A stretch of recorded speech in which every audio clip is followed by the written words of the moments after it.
Are you wondering how you can learn more about food? Well, you're in the right place. This is the Chakula Podcast, brought to you by the Root to Food Initiative, a show that celebrates authentic Kenyan dishes and serves you hot conversations about food in Kenya from an economic, social, and political lens. Sema nasi kwenye social media at Root to Food on Instagram, at Root to Food on Twitter, and Root to Food on Facebook. And now, here's your host, Felix Karuri.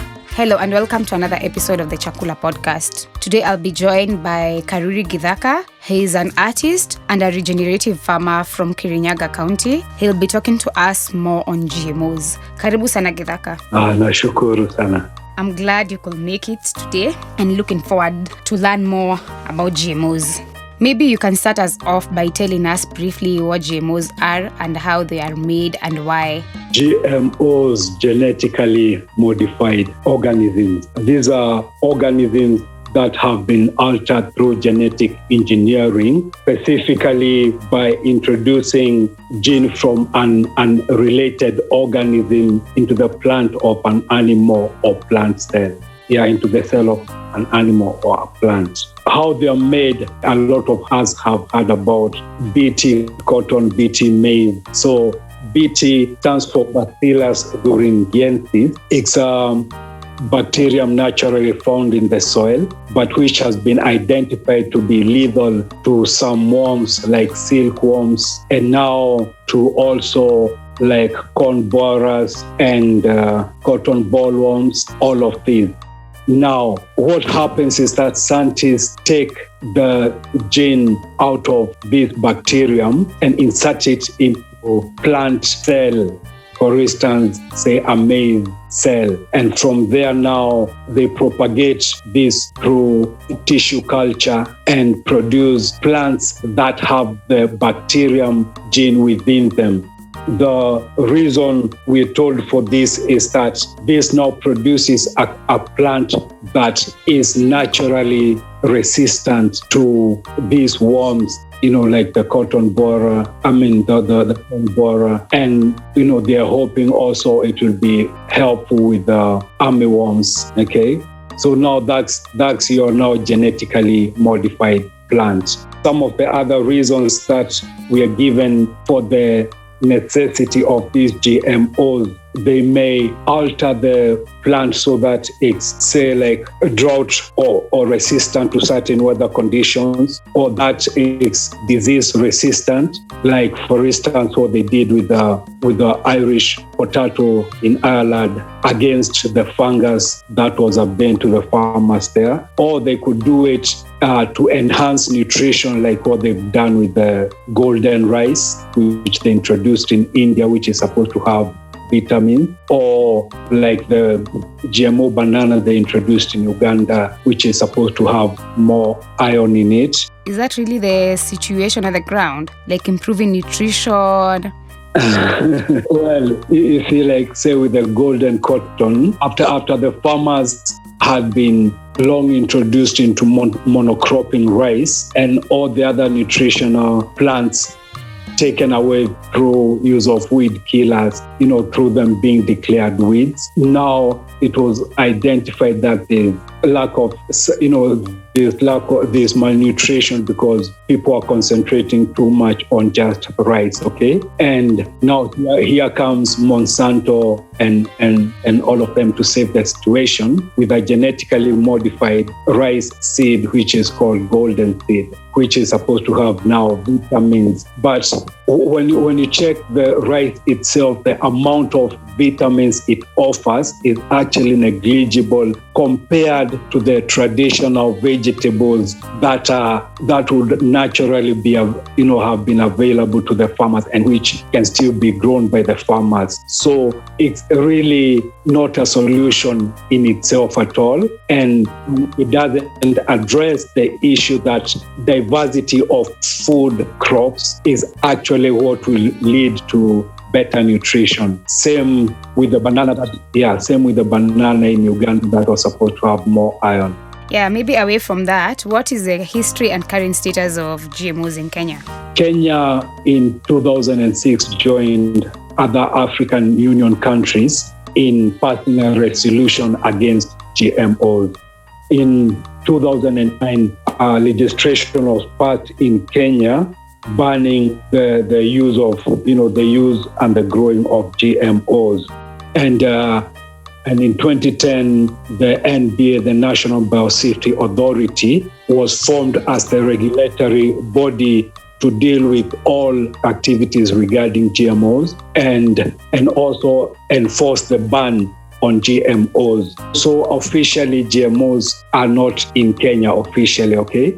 As it were, the National Biosafety Authority, the board which is appointed to take care of all these GMOs, has actually been at the forefront of convincing the government that we ought to lift a ban on GMOs, and therefore even has recommended to the government the introduction of BT code, which we already know being rolled out, and now they are also looking to recommend the introduction of BT maize. And where they stand, the National Biosafety Authority, is that GMOs should be introduced into Kenya.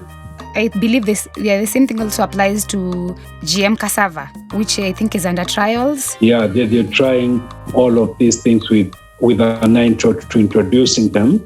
And to put it in perspective, all throughout the world, right now, only 26 countries in the world have allowed GMOs, the growing and use of them legally, okay? Throughout the European Union and other places, majority of them, they don't plant GMOs at all. With the National Biosafety Authority trying to introduce BT maize, do you think GMOs are really the solution to food insecurity? No, they are not at all. In fact, they are not at all necessary. What can truly and sustainably lead to food security is for farmers to grow varieties of food, to get away from monocropping and grow varieties of food, that can feed the nation. And also at the same time, grow it in a way that is in flow with the principles of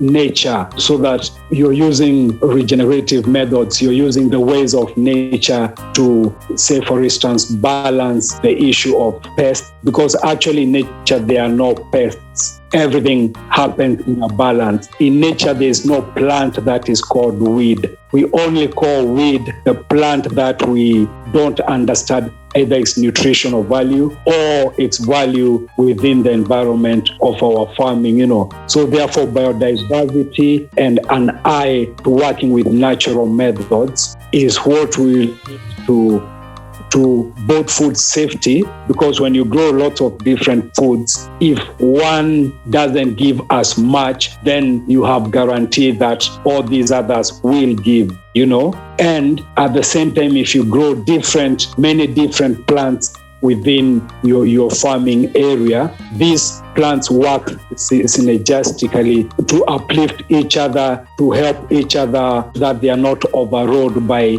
particular insects. They work with each other even through the mycelium network underground, ensure communication regarding nutrients, regarding aromas, regarding so many things that we are not even aware of. Therefore, biodiversity allows nature's processes to work. Back to GMOs, whether they are a solution to food insecurity, are there some of the lessons that, let's say, Kenya can learn from other African countries that have already gone the GMO way? Actually, the real reason that GMOs do exist, particularly commercial, we have these big seed companies, Monsanto, Syngenta, Bayer, and all of them, and they're strictly out to make a profit. So what they do is that they enter a place and they discourage the original seeds that were found in that place, which farmers, through the help of nature, had actually bred for thousands of years for their nutritional, for their environmental, for their oil, and for their taste, all of this, they come and discourage all of these seeds and term them to be primitive cultivars and say we can introduce an improved seed to what you have, okay? And make sure now, since all these other seeds have been removed, the farmers are dependent on them for seeds. The farmers have to go every season to buy seeds. Kenya just commercialized BT cotton. What do we know about BT cotton? What are some of the issues that farmers have been experiencing? Well, wherever BT crops have been introduced, say for instance, let's take specifically BT cotton, which was introduced against the bollworm, okay, in cotton. What has happened is that while temporarily these BT crops introduce the use of insecticides, in the long run, you get now BT resistant bollworms, okay? Bollworms which are resistant to this gene which has been introduced to the cotton. And therefore, eventually they come and override the so-called benefit. At the same time, all these seeds, they'll also be genetically modified to be weed killer resistant, okay? To be glyphosate resistant, which is the main ingredient in weed killers. So therefore, these companies, while on one hand, they're selling you seeds which are supposed to be pesticide resistant, these seeds are also herbicide resistant, and therefore, they are now at the same time selling you herbicides that you can use freely. I believe that has actually affected the livelihoods of many farmers in the different countries that are already farming BT cotton. Oh yes, because apart from the fact that the lie has been found out that they would reduce pesticide and herbicide, because where GMO crops are being used is where actually there's a huge spike of chemical use. And these chemicals, of course, are produced by the same companies. So it's not a coincidence. But also at the same time, all these GMO seeds, they are being sold to the farmers. And since they are so input dependent, all these GMO seeds, you have to buy the seeds, you have to buy the chemicals to go with them, you have to buy the herbicides to go with them. And therefore, the farmer now finds themselves investing so much into this sort of farming until a lot of farmers are left in crazy debts. And some farmers lose their property out of these debts. Some farmers commit suicide. So it's actually a state being introduced of seed dictatorship and seed slavery. I actually saw a documentary where farmers from Burkina Faso were saying instead of the BT cotton helping them as farmers, it has actually led them into huge debts compared to how they used to farm traditionally. So what happens when GMOs are introduced in the country? Do you think we have enough laws and policies that will get the coexistence between GMOs and organic farming? Like what happens in SA where we have farmers doing organic farming on their side, farmers doing GMOs on their side? Do you think in Kenya we have policies that will get the coexistence between the two? No, I would say not. Because one thing is for certain, when GMO crops are introduced, they will definitely pollute all the other crops that they'll find here. They'll contaminate them, okay? Yes, because of pollination. And while some people could come and say that, there are ways like maybe spacing them out or zoning or planting them in different seasons, farmers here naturally follow the weather to know what time for them to plant. So how are you going to come and say to farmers, this season it's for the GMO crops, you chill? And by the way, wherever GMO crops are being introduced, the big seed companies also have enough clout to pressure governments into legislations that will sort of outlaw original heirloom seeds, which makes farmers actually criminals for doing what is natural to them, that is seed preservation and exchange of original seeds. So from the US to other countries, Monsanto has been suing farmers whose crops have been contaminated through pollination by Monsanto GMO seed. And also they've been pushing, as I said, legislation, either through lobbying their government to include it in their foreign policy or infiltrating bodies like the World Trade Organization and all of this to influence policies. Because the whole idea is that ultimately every farmer will be dependent on these seed companies for every seed that they can grow. Yeah. I think what I totally get from you is that Kenya is not yet ready for GMOs. Kenya is not ready, and leave alone that, but like I say, it's not even necessary at all. I've been working with organic farms for the last 15 years, and I've never ever needed to buy a seed, any single seed from the seed store or the agrovet or whoever.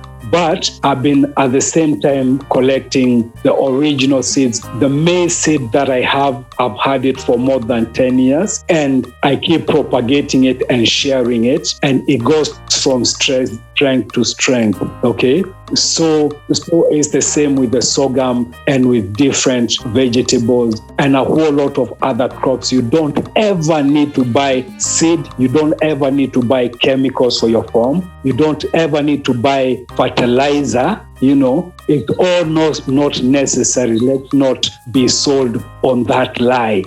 GMOs are just like tech, and they fail like any other technology, which are prone to risks and failures. What are the risks that farmers face? And also as a consumer, what are the risks that face us? And from the environmental perspective as well. Okay, now to put it in perspective, Felix, as you and I, as we are right now, we are a result of a miracle of nature that over millions of years, two people have come together to reproduce and pass the exact combination of genes, okay, over many years so that we can be who we are today.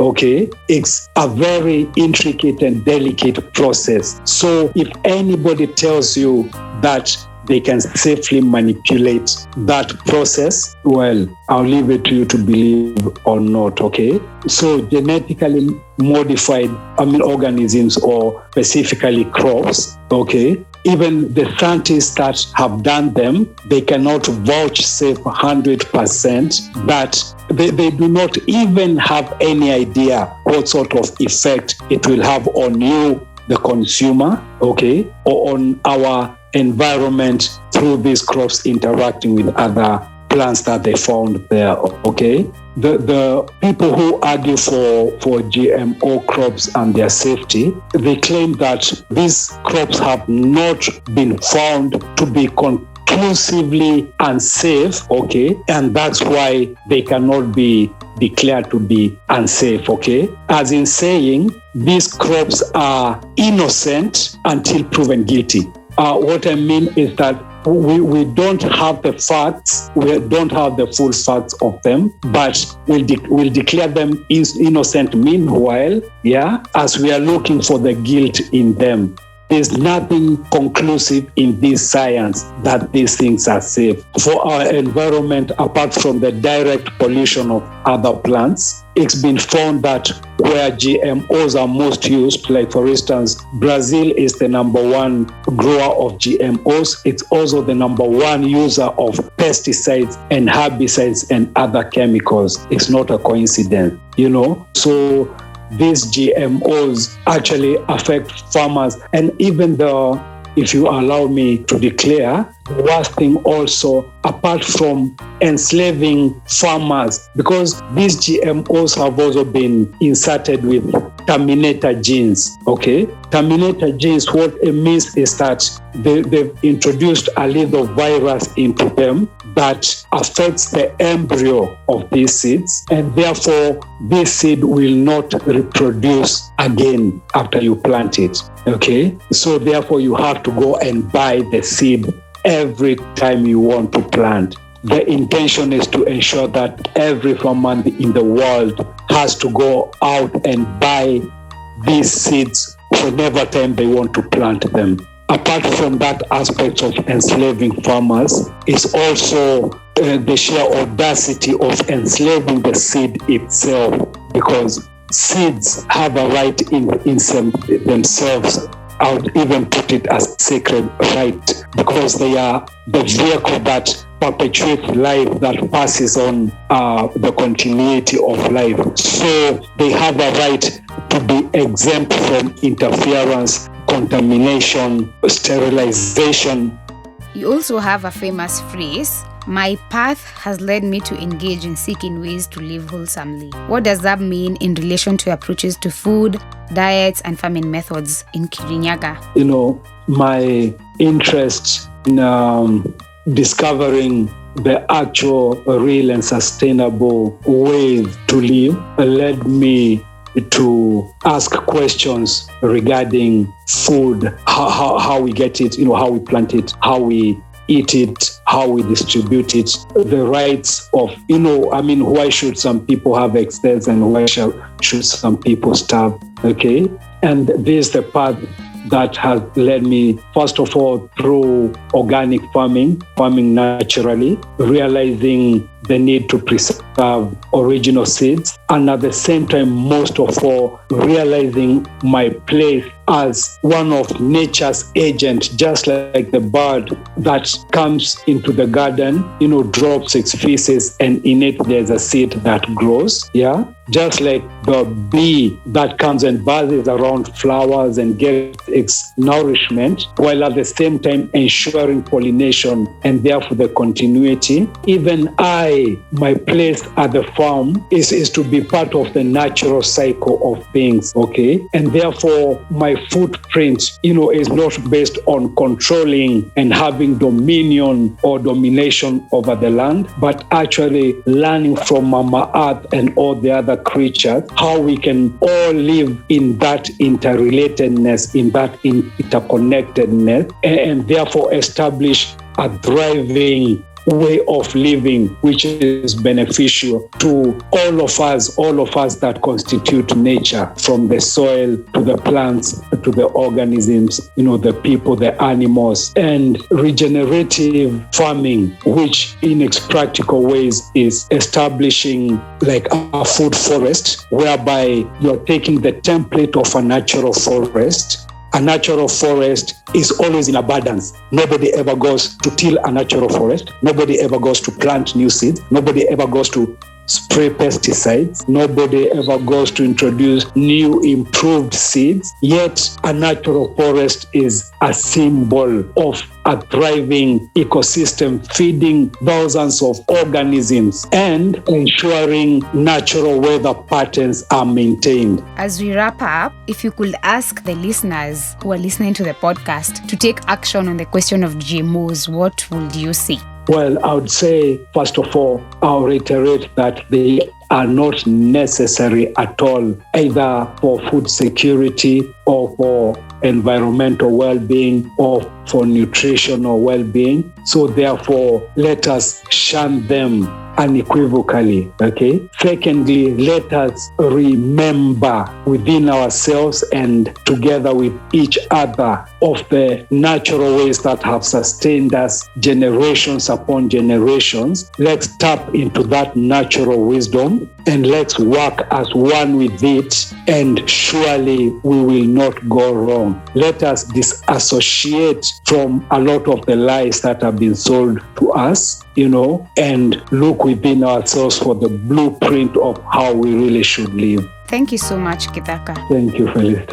Thank you to all our listeners as well for joining us till the end of the show. If you have any questions, feel free to write to us on info@roottofood.org. You can also find us on SoundCloud and Apple Podcasts at Chakula Podcast. Like, review, rate, subscribe, and share. I'm your host, Feli. I'll catch you next time. Bye.